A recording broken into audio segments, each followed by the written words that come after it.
વલસાડના ભાજપના સાંસદ ધવલ પટેલનો મોટો દાવો એમએલએ અનંત પટેલ આપમાં જવા તૈયાર છે। અનંત પટેલની ચૈતર વસાવા સાથે સાંઠગાંઠ છે। આપમાં કૂદવા માટે અનંત પટેલ કરે છે ગતકડા। કોંગ્રેસ 100% 2027માં હારવાની જ છે। અનંત પટેલ ચૈતર વસાવા સમાજને ગુમરાહ કરે છે। અનંત પટેલે સાંસદના આક્ષેપ પાયા વિહોણા ગણાવ્યા। સામાજિક કાર્યક્રમમાં ચૈતર વસાવા સાથે દેખાયા હતા।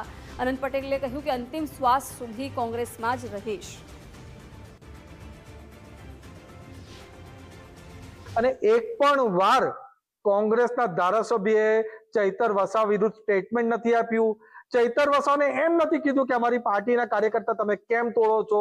એ બતાવે છે કે ચૈતર વસાવા અને વાંસદાના કોંગ્રેસના ધારાસભ્યની પૂરી રીતે સાંઠગાંઠ છે અને ભાજપના દરવાજા તો એમની માટે બંધ જ છે। કારણ કે ભાજપમાં આવા જે ભારત વિરોધી, હિન્દુ વિરોધી, આદિવાસી વિરોધી નેતાઓની જગ્યા નથી। એટલે વાંસદાના કોંગ્રેસના ધારાસભ્યો માટે ભાજપના દરવાજા બંધ છે અને કોંગ્રેસ 100% 2027માં હારવાની છે। એટલે આમ આદમી પાર્ટીમાં કુદાકડો મારવા માટે આ બધા ગતાકડા કરી રહ્યા છે, સાંઠગાંઠ કરી રહ્યા છે। પણ આમ આદમી પાર્ટીમાં જાય, કોંગ્રેસમાં રહે કે કશે પણ જાય, એનાથી અમને કોઈ ફરક પડતો નથી।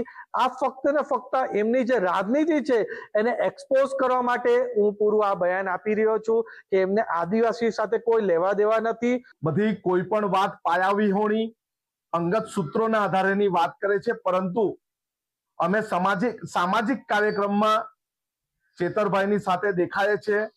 એવી જ રીતે જ્યારે બિરસા મુંડાજીની પ્રતિમા વાંસદાના હનુમાનબારી ખાતે સ્થાપનાનો દિવસ હતો, તે દિવસે અમારી જોડે ધવલ પટેલ, અરવિંદ પટેલ, વિજય પટેલ અને નરેશ પટેલ પણ જોડાયા હતા।